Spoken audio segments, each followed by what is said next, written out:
Mahila. Um, at Lindsay Wilson, I I was interested in the soccer girls who were Swedes.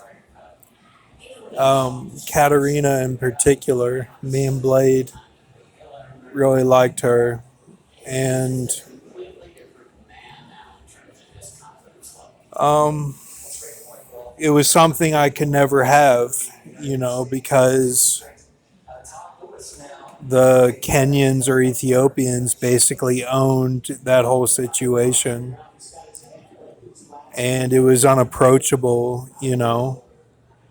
One time I talked to Tess, her friend, and it was like she laughed at what I said, and it was just like nothing was gonna proceed. And then my friend Bush, he tried to get with the Russian. I don't know if she played sports. I think she was just an exchange. And she was like, "What would we do?" It was kind of weird how she said that. Like, she demeaned that we were at Lindsay Wilson. She demeaned that anything could be good that would come out of there. So he ended up leaving and went to UK to finish off. And that was like his claim, like, okay, I can do this. I can do school and I can finish and like um, be at a place that's respectable. So he kind of did the opposite of me, whereas if you look at the way that I went out and how he went out with school, it was just the opposite. So I got with Esther, just touched her breast. She put my hand there. We were in my dorm watching a movie. And then she ended up getting a lesbian wedding. It was like a big slap in the face, like, hey, you know, I'm going to be gay now and you're going to have to watch this, if you're interested. And I ended up feeling, is this because of me? Like, am I too in between of the Blade, the Mitchell and Bowling Green dances and trying to be serious like a Ford or something? I was just completely in between. So then I go to Concordia and I kiss Christina Krug in front of, well, actually, Rachel was taking a leaky and at my dorm, and she was like not in front of her or something. And then, of course, it was an ego situation with Christina Krug because she got with this guy who had a car like the nurse roommate of SL, kind of a small bug thing. And then she got with Lawrence and said something about his Willie and compared them and who was faster and all that. So I really got hit hard with the reality of the ego in California more than I had ever my whole life. Then I kind of got with this volleyball or softball player who was in my dorm section, and she was like, we were all trying to see who would get with you, and of course, I wasn't really interested in the softball girls. I was interested in the soccer girls. They were all hot, all the soccer girls. And so then I end up talking to one of them, but Devin ruins it, and you know who that is. And then I can't even remember any sort of conversation at all besides what I said. And then I go, so then I'm going to the clubs, like I'm going to where the dances are with the swimmer girls that were like the cool swimmers that weren't too much about the ego, were more about just getting a good workout and just like trying to make it fun. And that was Ale8, that was Ale8, Chrissy, the South African, or she was from Africa and was black. Can't remember her name, Christina or something. And so I would dance with them. I danced and had a good time. And then we would sometimes go to McDonald's and we would all eat McDonald's, and it was cool. Like, it was like nice. I felt comfortable. And they were cool with me the first year, and then at one of the parties that I went to, Maylinda spotted me out. And Maylinda was from, I think, Thailand, and had an Irish dad who was a bartender, and I really enjoyed being with her. Like, it was a mistress situation though, because I didn't connect on a level that I would want to pursue anything further. It was just that like we were hooking up, but it was also a deeper thing because we were at the same level of sports. In her cross country, she was like me in swimming, so we connected, and it was nice. And at the same time, I had Christina Kraus. I was with both of them, not together in the same place, but at the same time. And I got heat for that. I really did, from my roommate, Kevin. And like, he didn't agree with that. And like, Christina, see, I gave her my number. Like, I did things backwards with her. Like, I didn't really pursue. It was more just a fun thing because she was on Southern Nights, and like, I approached it differently because I knew where she was coming from, and it was more of a Patrick situation with her, where he thought she was cool, and since she liked me, I approached it like, well, this will be good because I won't get booted out of the school like I did with Alicia at Lindsey Wilson, who was militant, you know, short hair. And I thought this will be good, and I can approach it kind of like JFK, because like, I do actually like the girl. And I sat there as the volleyball player across the room from me in the other dorm said, "Oh, her boyfriend said I don't think she's hot at all." And I took it. I was like, "Okay, that's your opinion." But he really like demeaned Christina, and I didn't really stand up to him, but I should have, because at her heart, she's a good person.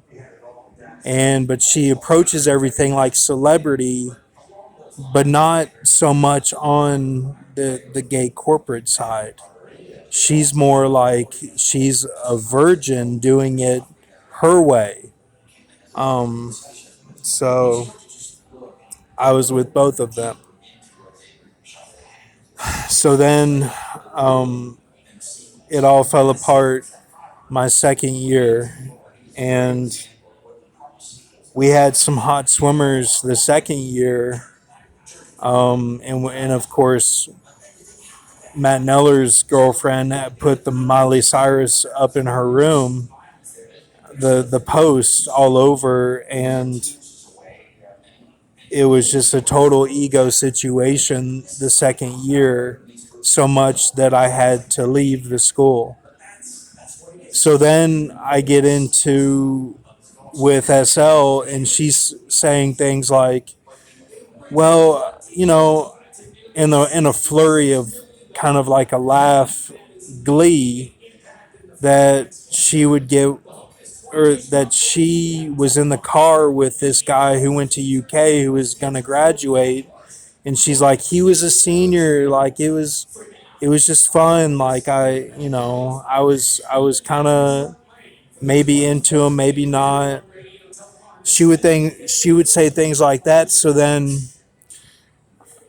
I'm really getting deep into the rabbit hole of the Esau spirit and the smoke. And each time is like one of those Spartan deaths. Like each time is its own thing. Like you're in another dimension. So Chase I knew from the workouts, and I had fears that he had gotten with my girl whenever I wasn't there.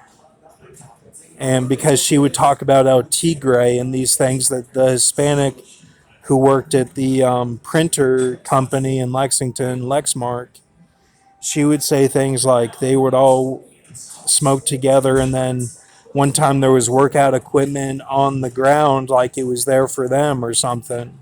Just weird things. And like, so then I tried to, witness to Chase, and he was in the car with the Mexican and said he wants to take the mark of the beast and be a soccer player and be like goal film that I watched in Ganner's class. And I said, you don't want to do that. And he said he does. So then I go to the soccer field, and with Chase one time, and it's a city soccer field, and like it just hit me all at once. Like there were these Venezuelans there who were watching, and he's like, "There's Venezuelans here," like, and then and then I started playing, and then like I couldn't distinguish who was on what team. It was like I had no idea, and it just hit me all at once. I was like, I can't even like really play because I don't even know what's going on. That's how much of an in another dimension I was. And I was like, I don't even know who these people are, or like there's no shirts and skins, like there's nothing. Like I can't even like play. So like I kind of just like roughhoused it, kind of looking like I might have played. And then I saw Chase get in the corner of the wall, like the gate, and he got kind of like confused when he was over there. And I saw him as like somebody that like maybe he felt the same way a little bit or something, like he wasn't too tactical. And then he was saying something about military and like that he had to go back to school, and then he did that cut in later on. When I went back, he did that cut in of that Soylent Green thing, and that was the last time I ever saw him. And it was real dark. It was like he came out of the shadows like it was Vin Diesel, and he was getting with this girl that was bigger, and and he said, you got to turn left, just turn left, and all this. And I didn't know what any of this meant. And he called me by the N word one time when I was driving, and then he called me he called me Chinese one time. He said I look Chinese, and then he said, "Isn't SL gay?" He's like, "I thought she was gay." That's what he said one time, and and then they were talking about Green Mile, or the Red Mile, the road in Lexington, and he said something about Forrest Gump, the legs, the legs, and it was all very, very disturbing. It was very disturbing, and um, so the time at the city soccer field though was like it was such its own thing of the Esau smoke spirit that I that I knew to stay faithful to SL because that's how she is. She is faithful to who she's with and her friends, and her dad pointed that out to me. But the thing is, she got with Andrew's cousin, who was her first love, but she dated Bush first, but Andrew was her first real love, and she got with her cousin or his cousin. So then I could never trust her. So then, so then at the soccer field, I stayed faithful, and I didn't know what was going on. And I still don't know if she got with Chase. I don't know hardly anything. Really it's really